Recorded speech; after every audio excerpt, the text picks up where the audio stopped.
ओम शांति।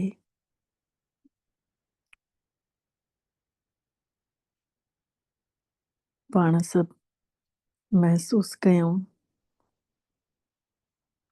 अखियूं बूटे करे कंहिं ॾींहुं पाण गुरुद्वारे वियासीं, कंहिं ॾींहुं मंदिर वियासीं, शिवालय वियासीं, कॾहिं तीर्थनि ते हलिया हुआसीं। जाते वियासीं उते अखियूं बूटे छॾियूंसीं। भॻवान जी अखियुनि में ॾिठोसीं ई कान कि केतिरी शक्ति अचे थी। ऐं अॼु पाण महसूस कंदासीं उन शक्तिअ खे, उन परम पिता परमात्मा खे, जेको असां सभिनी खे ज्ञान ॾेई शक्तिशाली ठाहिनि था। त पाण सभु महसूस कयूं पहिरियों बार बिना वए मंदिर, लेकिन घर वेठे मंदिर में दर्शन करण हलूं था। छड़ी मन जी सोच सां मन में सोचूं कि असां धीरे धीरे घरों सभु सामान इकट्ठा कया अथसीं, गुल फुल खयां अथसीं, लोटे में पाणी भरियो आहे, खीर खयो आहे, ॾही खई आहे। धीरे धीरे ॿाहिरि निकिरूं था मंदिर हलण लाइ। हलूं था शिवालय में, महसूस कयूं शिवालय में वञी करे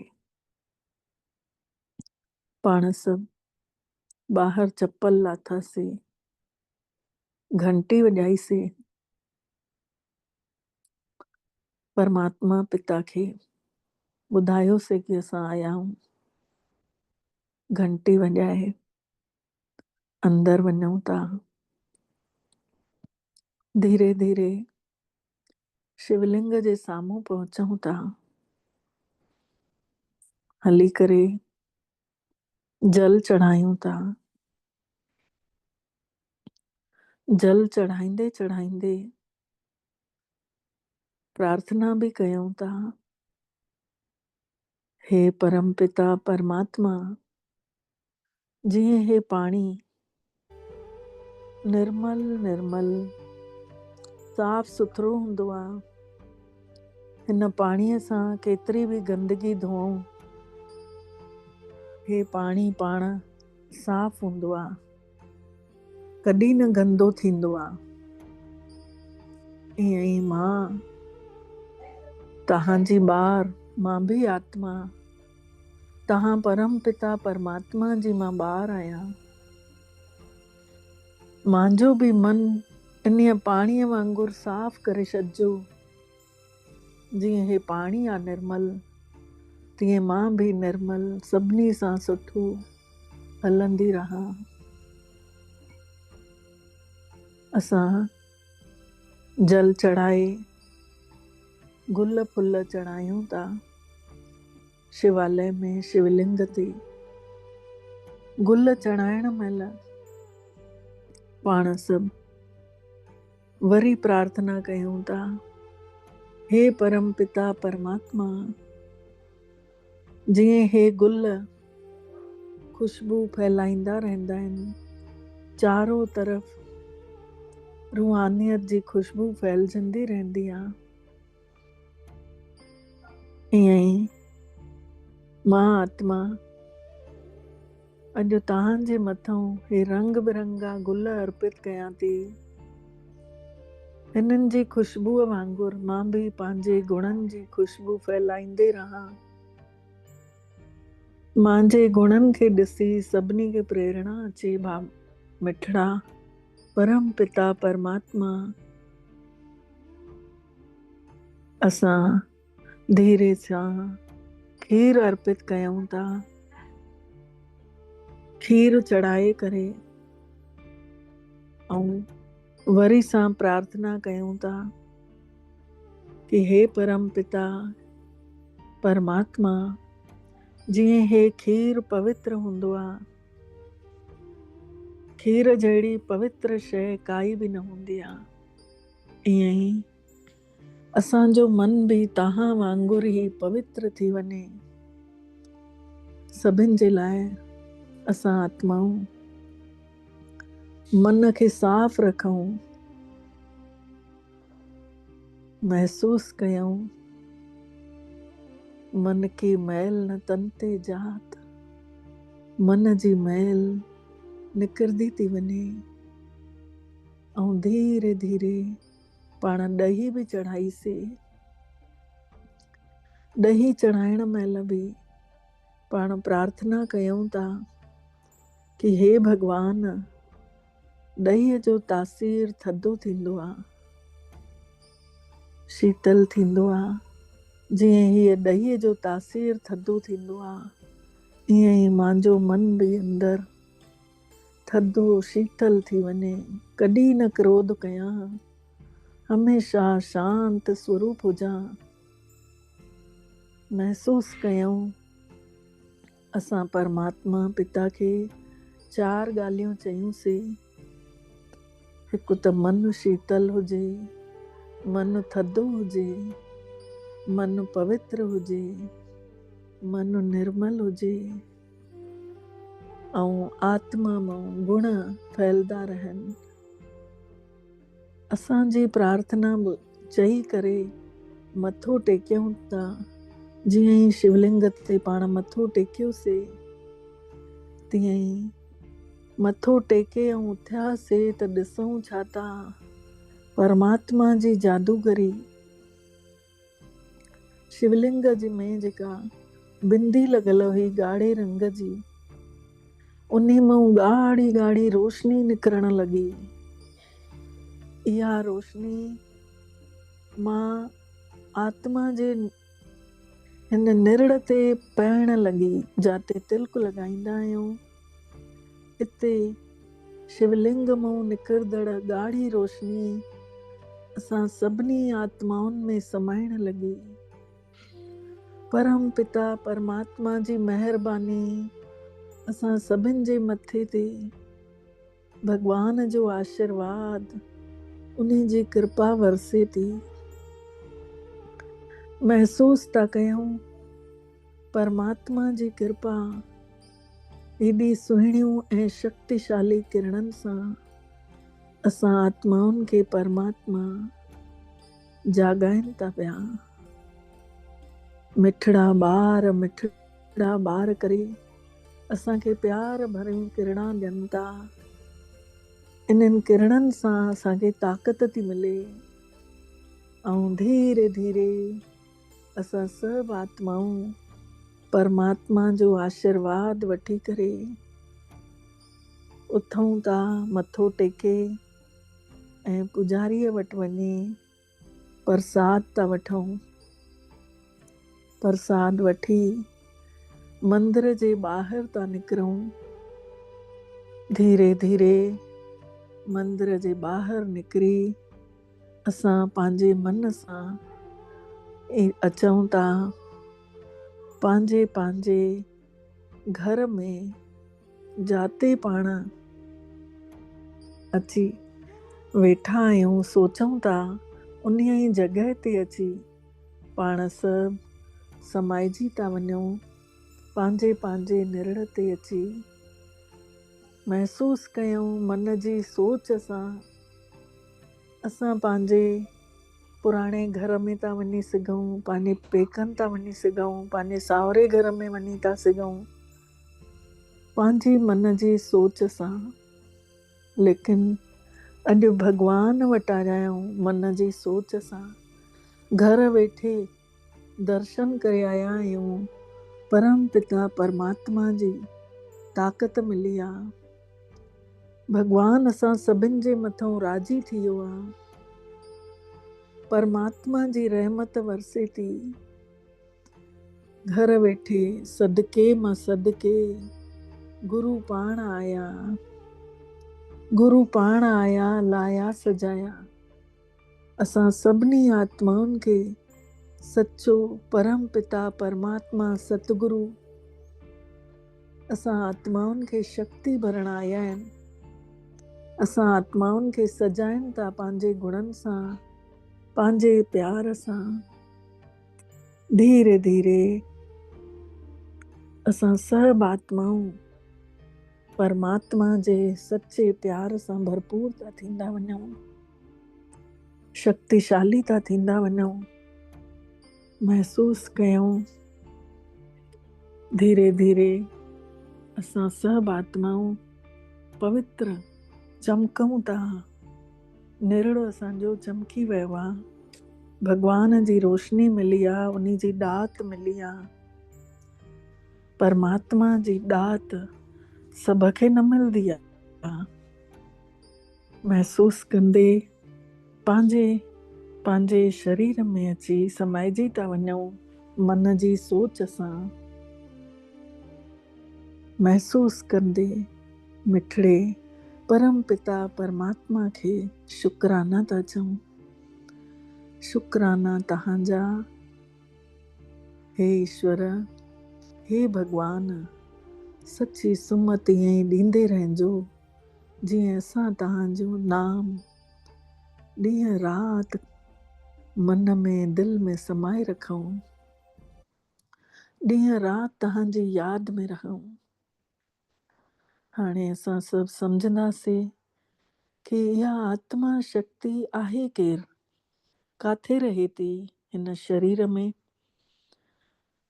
पहिरियों पाण इहो पहिरियों ॻाल्हि सम्झूं। चवंदा आहिनि ख़ुदि खे ॼाणियो त ख़ुदा खे ॼाणे वठंदव।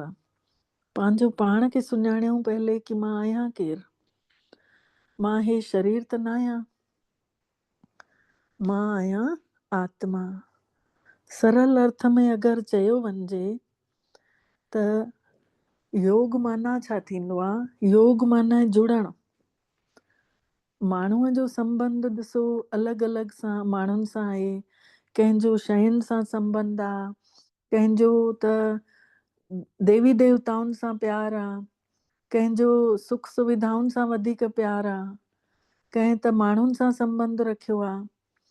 त उन्हनि खे जंहिं शयुनि सां संबंध रखियो आहे उन खे चवंदा आहियूं भौतिक योग। ऐं जंहिं माण्हुनि सां संबंध रखियो आहे उन खे चवंदा आहियूं लौकिक योग। ऐं जंहिं देवी देवताउनि सां संबंध रखियो आहे उन्हनि खे चवंदा आहियूं अलौकिक योग। लेकिन जंहिं आत्मा परमात्मा सां संबंध जोड़ियो आहे उन खे चवंदासीं राज योग, मतिलबु सभिनी योगनि जो राजा। इन योग खे सभिनी खां सुठो योग चयो वियो आहे। जॾहिं बि आत्मा पंहिंजे परमात्मा पिता जे लाइ सिके, पंहिंजे परम पिता परमात्मा खे यादि करण जी लाइ अंदरि प्यास अचे त सभिनी खां सुठी उहा ॻाल्हि थींदी आहे। आत्मा ऐं परमात्मा जो पाण खे सम्झ हुजणु ॾाढी ज़रूरी आहे। कि कीअं पाण मंदिर वञी अखियूं ॿुटींदा हुआसीं, हाणे पतो लॻो कि आत्मा खे त शक्ति मिलंदी आहे परमात्मा खां। हाणे जीअं पाण मोबाइल हूंदी आहे सभिनी वटि, त मोबाइल खे बि त चार्ज कयूं था, भले निर्जीव आहे पर चार्जिंग में लॻायूं था।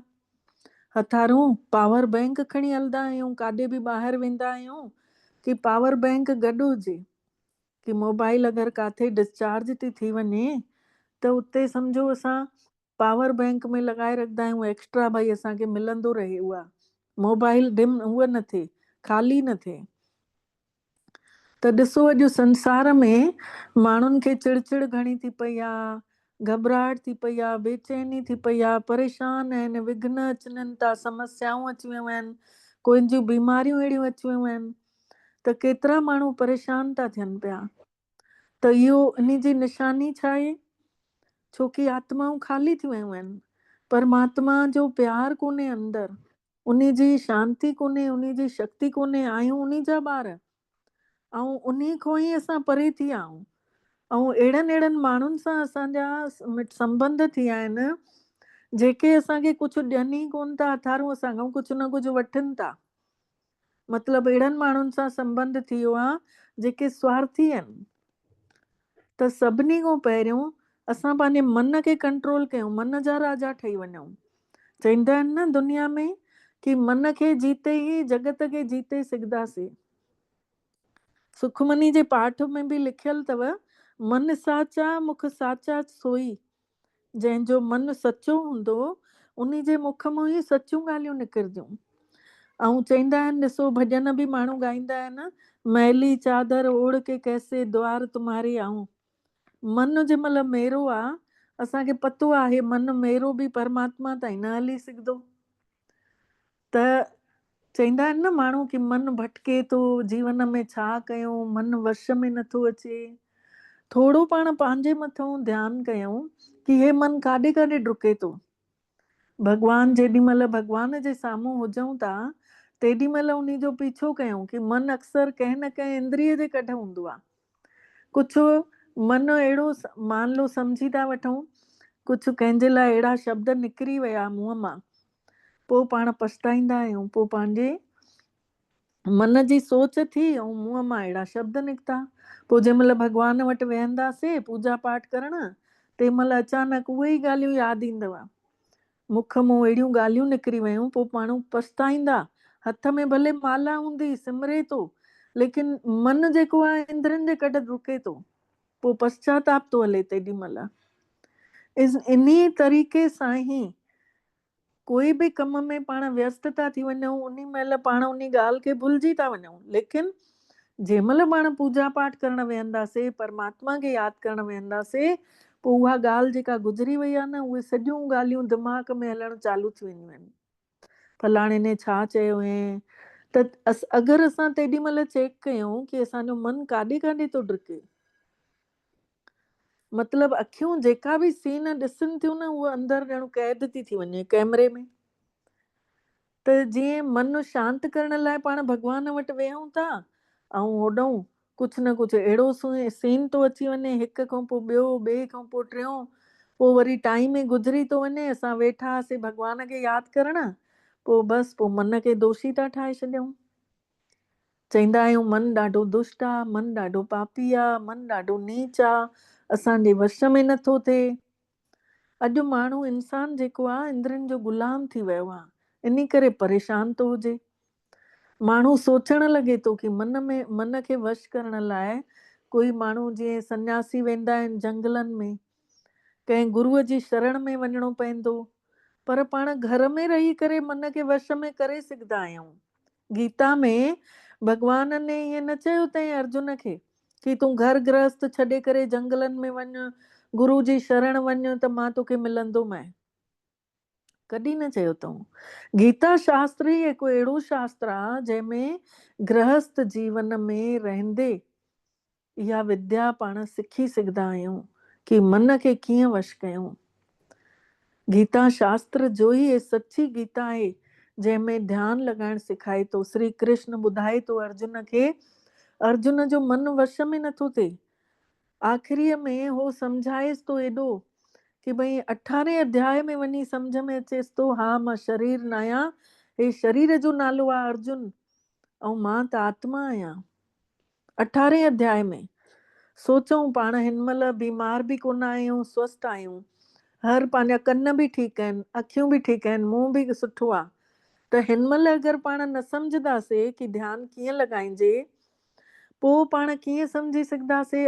जंहिं महिल मौत जो मथो हूंदो आहे त चवंदा आहिनि 18 अध्याय पढ़ी करे ॿुधाएसि त 18 अध्याय तंहिं महिल कीअं सम्झ में ईंदो। जेको पहिरियों अध्याय न सम्झो अथसीं त 18 अध्याय कीअं सम्झ में ईंदो। अॼु हर पासे माण्हू पूजा पाठ करनि था, मंदिर एॾा ठही आहिनि, केॾा कर्म कांड करनि था, हवन यज्ञ विर्त सभु करनि था, लेकिन ॾिसो मीरा जी भक्ति कीअं हुई। अॼु जे भक्तनि में उहा भक्ति नज़र अचे थी। मीराबाई जी भक्ति जेका हुई, उन्हीअ भॻवान सां हिकु संबंध जोड़े वरितो हुयईं, उन्हीअ जी हिकु प्रीत हुई परमात्मा सां, उन श्री कृष्ण सां। त अॼु जे भक्तनि जी त सची दिलि जी प्रीत आहे ई कान। अॼु जे भक्तनि जी त स्वार्थ जी प्रीत आहे कि तव्हां मुंहिंजो हे कमु कंदव त मां तव्हांखे हेतिरा पैसा चढ़ाईंदमि, या मां मिठाई चढ़ाईंदमि, या मां हेतिरा नारेल फोड़ंदमि। मतलब काई बि कंडीशन रखी करे भॻवान खां उहा इच्छा पूरी करवाइण, इहो सचो नातो चवराइजंदो छा? न, इन में त स्वार्थ आ। ऐं उन खां पोइ बि इंसान ॾिसो, सभु कुझु मिलंदे, सभु सुख सुविधाऊं हूंदे बि मन संतुष्ट कोन्हे, काई न काई कमी आहे। त जंहिंमहिल परमात्मा सां सची प्रीत हुजे थी, दिलि जी प्रीत जुड़ंदी, पोइ दिलि ई दिलि में उन सां ॻाल्हाइण लॻंदासीं, पोइ असांजो प्यार थींदो उन सां। त हिते पाण खे घर गृहस्थ में रहंदे कोई त्याग न करिणो आहे, छड़ो दिलि उन सां ॻाल्हियूं करणियूं आहिनि, मन ई मन खे कहिड़ियूं ॻाल्हियूं कयूं उहो पाण सम्झंदासीं अॼु। ऐं असांजा कर्म बि सुठा कर्म हुजनि, शुद्ध कर्म, त पोइ असांजे यादि करण में आत्मा जे अंदरि शक्ति भरिजी वेंदी। परमात्मा जी सच्चाई, परमात्मा जा गुण, परमात्मा जो सॼो खजानो अंदरि अची वेंदो। जेतिरो ॿाहिरि संसार नज़र थो अचे न, ओतिरो ई अंदरि बि संसार आहे। मोटे रूप जो ज्ञान ॾिसो सभिनी वटि आहे, छड़ो एतिरो कोन्हे कि भई मां केरु आहियां, छड़ो एतिरो ज्ञान कोन्हे कि मां केरु आहियां। स्वामी विवेकानंद बि पंहिंजे गुरूअ वटि वियो, स्वामी परमहंस वटि वञी करे दरवाजो खटखटायसि, अंदरों आवाज़ आयसि कि केरु आहे? त चयसि उहा ई त पहेली मां हल करण आयो आहियां कि मां केरु आहियां, गुरूवर मूंखे ॿुधाए मां केरु आहियां। त मतिलबु ॿाहिरियों ज्ञान त सभिनी वटि आहे। त हे जीवन बि जेको आहे, हे बि हिकिड़ो योग आहे। असांजो जीवन बि योग आहे, जंहिंमें शरीर ऐं आत्मा ॿई मिलियल आहिनि। अकेली अगरि आत्मा हुजे त जीवन कान्हे, अगरि अकेलो शरीर हुजे तॾहिं बि जीवन कान्हे। जीवन माने जाते शरीर ऐं आत्मा ॿई मिलियल हुजनि। त शरीर जी वास्तविकता, शरीर जी सच्चाई छा आहे? पंजनि तत्वनि जो पुतलो आहे शरीर। पंजनि तत्वनि जी ही मांग कंदो आहे शरीर। जीअं जीअण जे लाइ ऑक्सीजन खपंदी आहे। ऑक्सीजन ई छो? छोकी शरीर जी बनावट में ऑक्सीजन आहे। अगरि ऑक्सीजन नाहे त उन जे बदिले में ॿी काई गैस त न हलंदी, ऑक्सीजन ई खपे। इन तरीक़े सां पाण खे उञ बि लॻंदी आहे त पाणी ई खपे। पाणी जी जॻह ते कोई केतिरी बि चांहि पीआरे, कोई केतिरो बि खीर पीआरे, कुझु बि न हलंदो, छोकी शरीर जी बनावट में 70% पाणीअ जो हिस्सो आहे। इंसान जंहिं महिल थकिजी थो पए, शरीर मां एतिरो पसीनो निकिरी वेंदो आहे, जंहिंजे करे पाणी अंदरि सुकिजी वेंदो आहे, घटि थी वेंदो आहे। पोइ वरी अचण सां ई चवंदा आहियूं पाणीअ जो गिलास त ॾिजांइ। पोइ हिकु गिलास पीतोसीं, ॿियो गिलास पीतोसीं, जीअं ई अंदरि पाणीअ जो बैलेंस ठीकु थी वेंदो आहे, पोइ पंहिंजो पाण छॾे ॾींदा आहियूं पाणी। पतो न हूंदो आहे कि मां केतिरो पाणी पींदमि। त शरीर छोकी पंजनि तत्वनि सां ठहियल आहे, इन करे उन्हनि पंजनि तत्वनि जी मांग कंदो आहे। जीअण जे लाइ अगरि हिकिड़ो तत्व बि घटि थो थी वञे त केतिरो जी घबराए थो, केतिरी बेचैनी महसूस थींदी आहे। इहा आहे शरीर जी सच्चाई। इन करे कुदरत ने सभिनी खे पंज तत्व हिकु जहिड़ा ई ॾिना अथई। कुदरत ने कोई भेदभाव न कयो अथई, जाति, धर्म, देश। कुदरत ने सभिनी खे हिकु ई क्वालिटी जो पाणी, हिकु ई क्वालिटी जी हवा, हिकु ई क्वालिटी जी रोशनी। ॿियनि देशनि वारनि खे बि आहे त हिन देश वारे खे बि आहे। कुदरत ने कोई भेदभाव न कयो अथई। त हिन शरीर जे अंदरि हिकु चैतन्य शक्ति आत्मा आहे। हाणे आत्मा जी सच्चाई छा आहे? पाण शरीर जी सच्चाई ॼाणीसीं, पंजनि तत्वनि जो पुतलो आहे, पंजनि तत्वनि में विलीन थी वेंदो आहे। जीअं जंहिं महिल आत्मा छॾे थी शरीर त धरतीअ ते सुम्हारींदा आहिनि, धरतीअ खे अर्पित कंदा आहिनि। पोइ वरी जंहिं महिल उन खे पाणी सां सनानु कराईंदा आहिनि, पाणी अर्पित कंदा आहिनि। पोइ वरी उन खे उगंदा आहिनि, हवा अर्पित कंदा आहिनि। पोइ वरी उन खे अग्नि में ॾींदा आहिनि। पोइ वरी उन खे चवंदा आहिनि पंजनि तत्वनि जो पुतलो पंजनि तत्वनि में विलीन थी वियो। त शरीर खे त इहे पंज ई तत्व जीते जी बि खपनि। जीअं आत्मा छॾे थी तीअं ई पंजनि तत्वनि में ॾेई छॾींदा आहिनि माण्हू। त ईअं ई आत्मा बि आहे शरीर जे अंदरि। त आत्मा जी वास्तविकता छा आहे? शरीर खे त जीअण लाइ हे सभु 5 ई तत्व खपनि पिया, पर आत्मा खे जीअण लाइ छा खपे? शांती खपे, सुख खपे, प्रेम खपे, है न? त जंहिंखे सुख खपे मतलब इहा असांजी डिमांड आहे, आत्मा जी डिमांड आहे।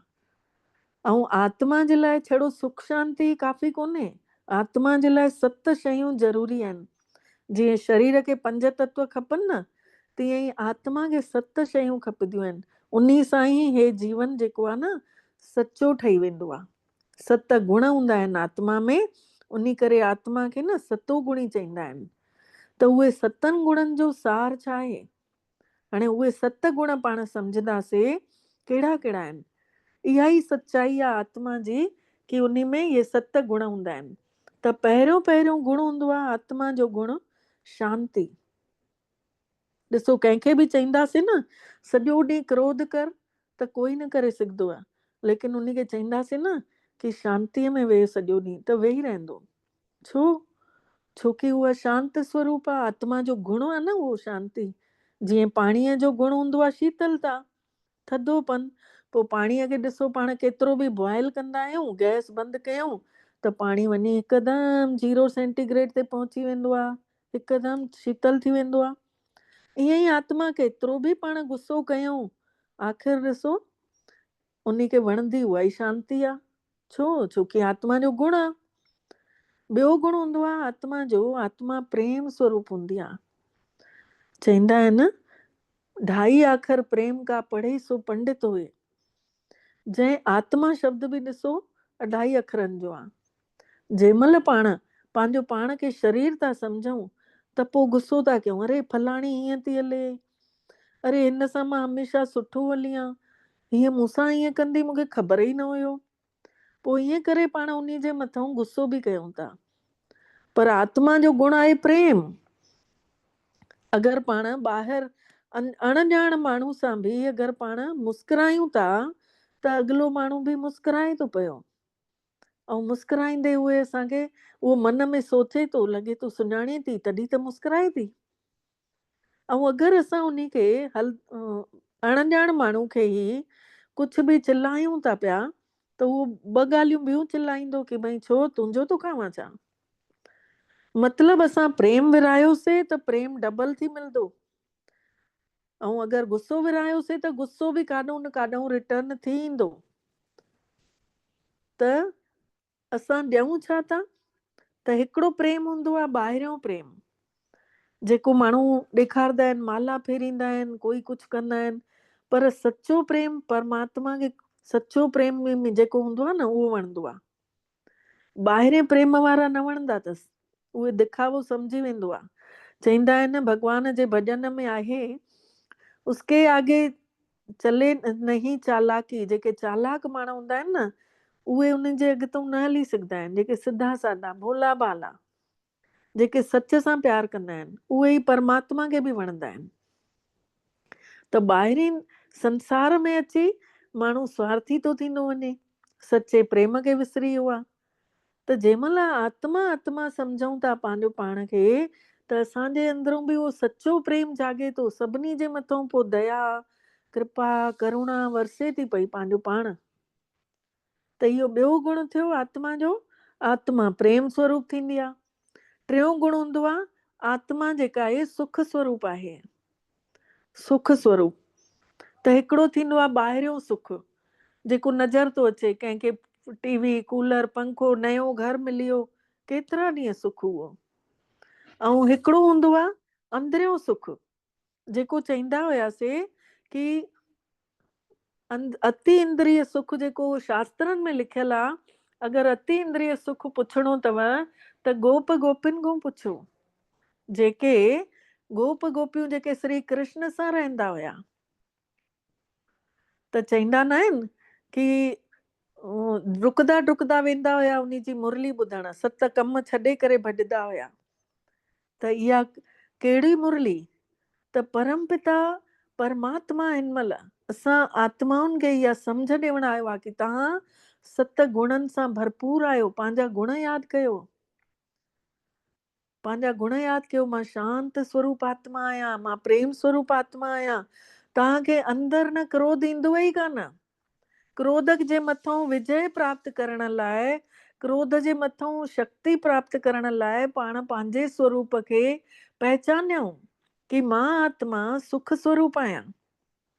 मां ॿियनि खे सुख ॾियण लाइ आई आहियां संसार में। ईअं त जानवर बि ॾिसो जीअनि था, पंहिंजे ॿारनि खे पालनि था, कंहिंखां छिनी फाड़े अची था वञनि, रोटी टुकर खणी पंहिंजे ॿारनि खे पालनि था। असांखे भॻवान बुद्धि ॾिनी अथई, त उन बुद्धीअ सां पाण विवेक खे जाॻाए करे, सचे प्रेम खे जाॻाए सचो सुख ॾियूं। पाण सुख कर्ता जा ॿार आहियूं, परम पिता जा ॿार आत्माऊं आहियूं। त सुख स्वरूप हूंदी आहे आत्मा। इहो अंदरियों सुख जेको आहे, आत्मा जंहिं महिल परम पिता सां मिले थी, परमात्मा सां, पोइ उनखे अंदरि ई अंदरि सुख महसूस थींदो आहे। उन सुख जे लाइ हे चयो वियो आहे कि अति इंद्रिय सुख, जेको इंद्रियनि खां परे जो सुख आहे, जेको आत्मा खे रस थो मिले भगवान जे किरणनि में। जेको हाणे पाण शिव मंदिर हलियासीं, जेको पाण शिवालय में किरणा मिलियूं, केतिरो सुठो लॻे थो। उहे किरणा ॾिसो, शिवलिंग मां ॻाढ़ी बिंदीअ मां उहे किरणा निकिरनि पियूं, ऐं असां आत्माउनि खे सुख पियूं ॾियनि, असांखे शक्ति पियूं भरनि। त इहो आत्मा जो टियों गुण थींदो आहे, आत्मा सुख स्वरूप हूंदी आहे। आत्मा जो चौथो गुण आहे, आत्मा आनंद स्वरूप हूंदी आहे। आनंद जो कोई बि विलोम शब्द न हूंदो अथव। जीअं दुख जो सुख, राति जो ॾींहुं, ईअं हूंदा आहिनि न शब्द, विपरीत शब्द। त आनंद जो कोई विपरीत शब्द ई न हूंदो अथव, सभिनी खां चरम सीमा आनंद शब्द। भगवान खे चइबो आहे परम आनंद जो सागर। त वॾा वॾा संत महात्माऊं पंहिंजे नाले जे अॻितां छा लिखंदा आहिनि? शंकरानंद स्वामी, परम आनंद आचार्य, ईअं करे लिखंदा अथव। छोकी उन्हनि खे चरम सीमा जो उहो अनुभव थियो अथनि, परमात्मा जे उन आनंद जे गुण जो अनुभव थियो आहे। इन करे पंहिंजे जीअं सरनेम न लॻाईंदा हुया अॻे, मोहनदास करमचंद गांधी, महात्मा गांधी जो ईअं पूरो नालो ईअं लिखंदा हुया। त करमचंद त उन पीउ जो नालो हुयो। त ईअं ई आत्मा जेका आहे, आनंद जे सागर जी ॿार आहे। उहा चरम सीमा आहे आनंद गुण जेको आहे। त पाण मथी शइ त ॿुधाए सघंदा आहियूं, अॼु मुंहिंजी रोटी पसंदि जी ठही आहे, त ॾाढो बढ़िया आनंद अची वियो मन खे। पर उहो आनंद जेको परम आनंद थींदो आहे, उहा आत्मा जंहिं महिल परमात्मा सां मिले थी, तंहिं महिल जेको आनंद अचे थो, उहो आनंद त बयान न करे सघंदासीं। हिननि मुंहं सां ॿुधाए बि न सघंदासीं ॿिए खे कि अॼु मूंखे मुंहिंजे मात पिता मां एतिरो सुख मिलियो। पाण चईंदे आयासीं न, तुम मात पिता हम बालक तेरे, तुमरी कृपा में सुख घनेरे, चईंदे आयासीं न। त उन मात पिता खां असांखे केतिरो सुख मिलियो, उहो केतिरो परम आनंद जो अहसासु थियो। त उहो आनंद जेको पाण ॿिए खे ॿुधाए न सघूं, आत्मा परमात्मा ताईं वञे थी, उन खां शक्ति, खजानो, गुण सभु वठी थी अचे, त हिते आनंद ई आनंद लॻेसि थो। आत्मा जो चौथो गुण इहो थींदो आहे। पंजो गुण थींदो आहे, आत्मा पवित्र स्वरूप हूंदी आहे। जीअं ॾिसो, पाण सनानु पाणियूं कंदा आहियूं, पोइ केॾी खीच थींदी आहे कि वञी करे पूजा पाठ करे अचूं। कंहिंखे सुखमनी साहिब पढ़ण जी आदत हूंदी आहे, त कंहिंखे जपजी साहिब पढ़ण जी आदत हूंदी आहे, कोई त छड़ो अगरबत्ती ॿारे हली वेंदो आहे, कोई आरती ॻाईंदो आहे। पर सनानु पाणी करण खां पोइ ई थींदो आहे, छोकी उन महिल खीच थींदी आहे न, असां स्वच्छ हूंदा आहियूं न, त खीच थींदी आहे। तंहिं महिल परमात्मा बि असांखे खीचींदो आहे, यादि कंदो आहे, त असांजो बि मन यादि कंदो आहे उन खे। त ॿई पासा छिक हूंदी आहे न, इन करे तुरंत तंहिं महिल पाण पूजा करण हली वेंदा आहियूं या पढ़ण हली वेंदा आहियूं। त छड़ो एतिरे ताईं प्यार न आहे। त आत्मा जेका आहे पवित्र स्वरूप आहे न, ॾिसो, ऐं रहंदी किथे आहे? निरड़ जे अंदरि, जाते पाण तिलक लॻाईंदा आहियूं।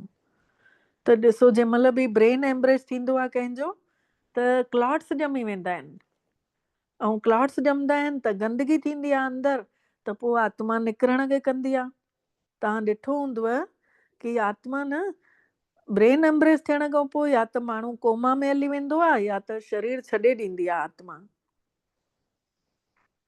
त आत्मा जेका आहे पवित्र स्वरूप आहे, उनखे सफ़ाई सुठी लॻंदी आहे, सच्चाई, सफ़ाई, स्वच्छता। घर बि ॾिसो जंहिं महिल साफ़ सुथरो थी थो वञे तंहिं महिल केॾो बढ़िया लॻंदो आहे घर में बि, ऐं जंहिं महिल उन में गंदगी आहे त वणे ई नथो पियो, छोकी इहा सच्चाई आहे, आत्मा जो गुण आहे, सफ़ाई, सच्चाई। इन करे ॾिसो पाण मार्केट वेंदा आहियूं त छा ॻोल्हंदा आहियूं, 100% प्योर खपे शइ। ऐं अॼुकल्ह त ऑर्गेनिक शयूं पसंदि था करनि माण्हू, ओरिजिनल खपनि जंहिंमें कुझु बि मिलावट न हुजे। त भॻवान बि त चए थो कि मन तव्हां बि सचो रखो, मन में सफ़ाई रखो, कंहिंजे लाइ थोड़ी बि मैल न हुजेव, पोइ मां तव्हांखे प्यार कंदुमि। मूंखे बि प्यारा ॿार उहे ई लॻंदा आहिनि जंहिंजो मन साफ़ हूंदो आहे। त इहो आत्मा जो पंजो गुण थींदो आहे, आत्मा पवित्र स्वरूप हूंदी आहे। मन सां जेको साफ़ हुजे, वाणी जंहिंजी मिठास हुजे, त उन खे परमात्मा प्यार कंदो आहे। ॿियो वरी आत्मा जो छहों गुण आहे, आत्मा ज्ञान स्वरूप हूंदी आहे। हिकिड़ो थींदो आहे ॾिसो ज्ञान जेको पाण ईअं ॿुधूं था पिया, शास्त्रनि में पढ़ूं था, हिकु ज्ञान पाण अॼु जीअं ॿुधूं था, ऐं हिकिड़ो ज्ञान ॾिसो पाण त सम्झूं था हलो संसार में जी वरितोसीं, हाणे ज्ञान ॿुधणु घुरिजे। लेकिन नंढा नंढा ॿार ॾिसो अॼु नयो नयो सिलेबस मिलंदो अथनि, नए क्लास में वेंदा आहिनि, त जेको सिलेबस मिलंदो अथनि उन में ॾिसो पोइ उहे ॿार न चवंदा आहिनि कि मम्मी मुंहिंजे में हे बि लेसन अथई। नयो ज्ञान ॾिसी उन्हनि खे ख़ुशी थींदी आहे, छोकी आत्मा त आत्मा ई आहे, उन खे त कोई हो कोन्हे कि भई नंढो हुजे वॾो हुजे, उहे त आर्गन्स आहिनि शरीर जो, शरीर नंढो हुजे वॾो हुजे, आत्मा खे त ज्ञान खपे, उन जो आत्मा जो पंहिंजो गुण आहे, इन करे उन खे उहो ज्ञान वणे थो। त इहो थियो आत्मा जो छहों गुण, आत्मा ज्ञान स्वरूप हूंदी आहे। आत्मा जो सतो गुण आहे, आत्मा जेका आहे शक्ति स्वरूप हूंदी आहे। त ॾिसो थोड़ी देरि पाण पूजा पाठ कंदा आहियूं त थोड़ी देरि पाण खे सुठो लॻंदो आहे, लेकिन पोइ वरी विसरी वेंदा आहियूं, त पोइ वरी उहा शक्ति बि गायब। ऐं अगरि पाण सॼो ॾींहुं पंहिंजो पाण खे आत्मा महसूस कयूं था, मां आत्मा आहियां, मां शांत स्वरूप आहियां, मां प्रेम स्वरूप आहियां, त ॾिसो तव्हांखे सॼो ॾींहुं शक्ति महसूस थींदव। छोकी गीता में लिखियल अथव, जेके भगत मुंहिंजे स्वरूप में स्थित थींदा आहिनि, मां वांगुरु स्वरूप में, उहे भगत मूंखे ॾाढा प्यारा लॻंदा आहिनि। ऐं परमात्मा जो परिचय में त जीअं आत्मा जो स्वरूप आहे न, त भॻवान बि कहिड़े स्वरूप जो आहे, जॾहिं सुञाणूं उनखे ॼाणूं तॾहिं त वञी उन सां मिलूं न, उनखे संबंध जोड़ियूं उन सां, पोइ असां में उहा ताक़त अचे। त पाण सभु इहो सम्झोसीं 7 गुण आत्मा जा। हाणे पाण आत्मा जूं 3 शक्तियूं हूंदियूं आहिनि उहे सम्झंदासीं। कंहिंखे अगरि न सम्झ में ईंदो हुजेव त ॿुधाइजो, हैंड रेस कजो त तव्हांखे अनम्यूट कंदमि, पोइ तव्हां ॿुधाए दीदी सघंदा आहियो। चित्र कोन था लॻायो दीदी? चित्र स्क्रीन लॻायां ते थी लॻायां थी। कंचन भेण,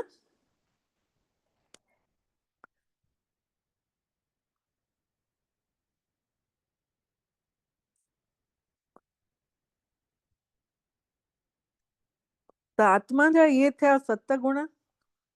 आत्मा शांत स्वरूप थींदी आहे, आत्मा प्रेम स्वरूप थींदी आहे। हाँ शेयर करणो आहे दीदी? हाँ हाँ। ऐं आत्मा आनंद स्वरूप थींदी आहे, आत्मा सुख स्वरूप हूंदी आहे, ऐं आत्मा पवित्र स्वरूप हूंदी आहे, आत्मा ज्ञान स्वरूप हूंदी आहे, आत्मा शक्ति स्वरूप हूंदी आहे। इहे थिया 7 गुण आत्मा जा। हाणे पाण सम्झंदासीं कि आत्मा में 3 शक्तियूं हूंदियूं आहिनि।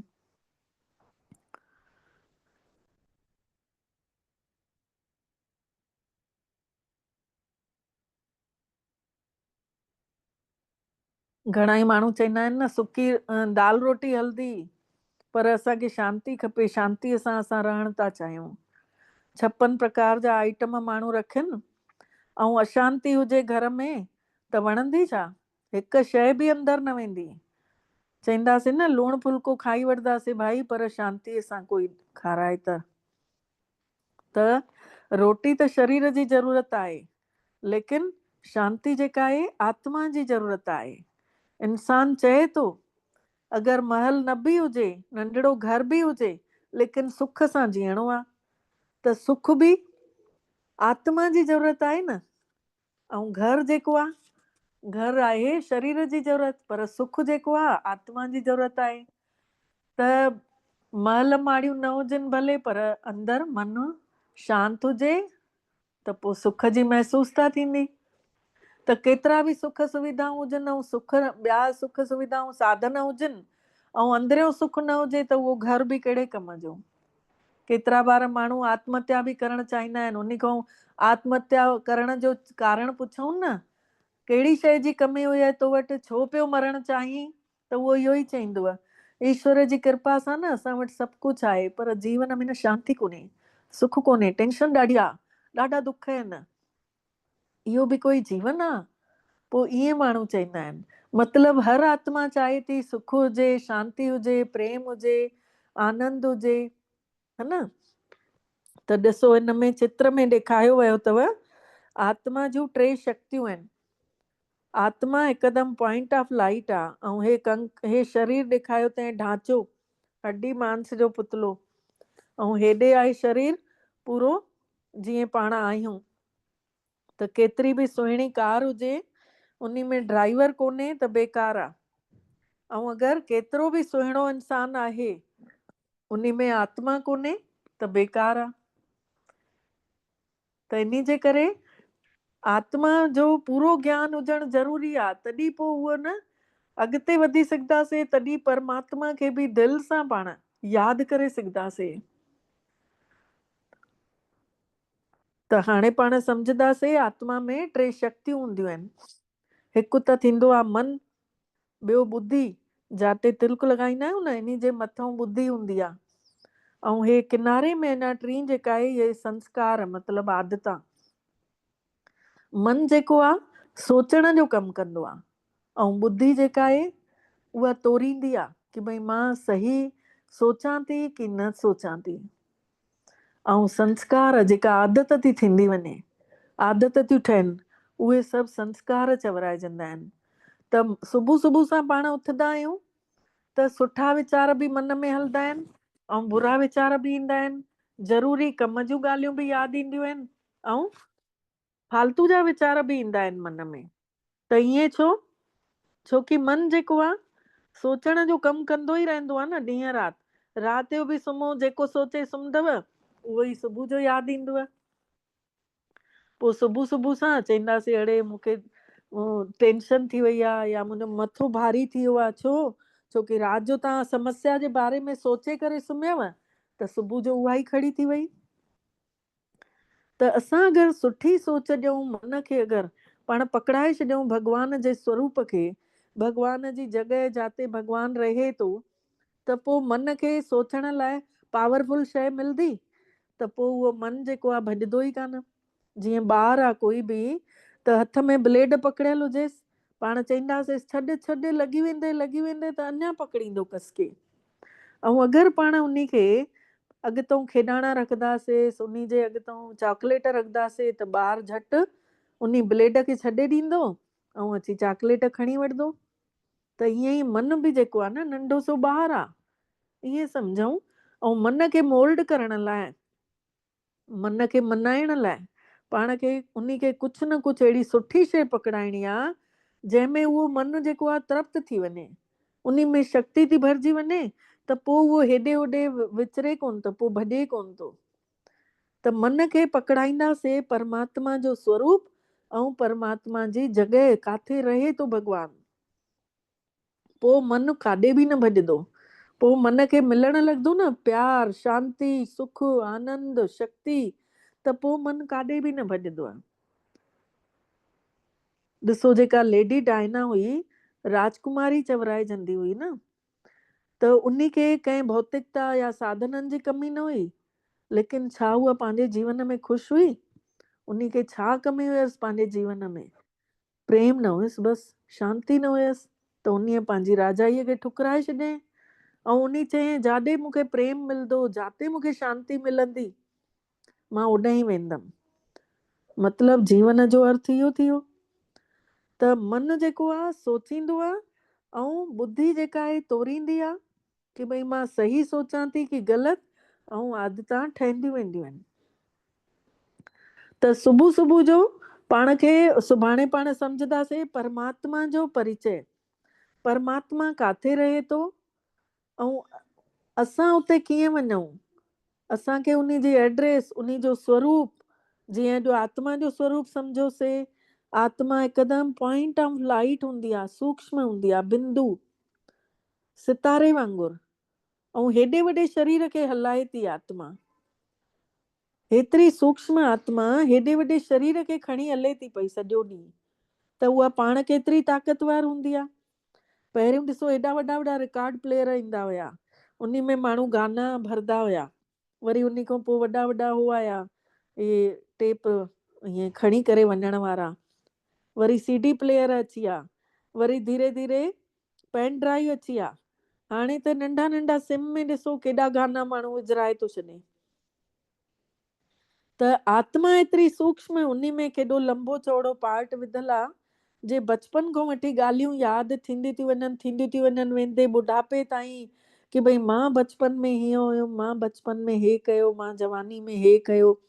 सॼी रील घुमंदी थी वञे। आत्मा जेका आहे सूक्ष्म आहे, पॉइंट ऑफ लाइट, जीअं सुईअ जी चुंभ न हूंदी आहे उहे।